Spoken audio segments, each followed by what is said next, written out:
Saan yung mga pulis?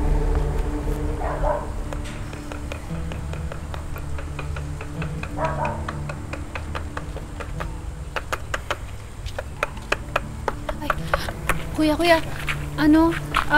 alam niyo ba kung nasan yung mga pulis? Pinaparada na nila yan dyan. Kung kailangan nyo talaga ng pulis, doon sa presinto. Sige po, salamat ho. Alex, kinakabahan ako.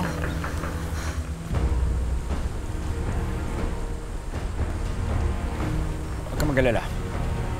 Pagdating natin ng presinto, papakiramdaman muna natin sila. Hindi muna natin sasabihin kung ano yung pakay natin. Tara na.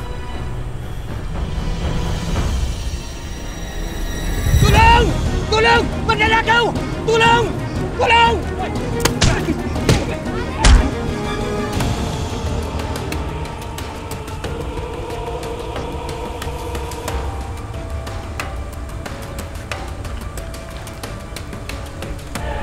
Ano kayo?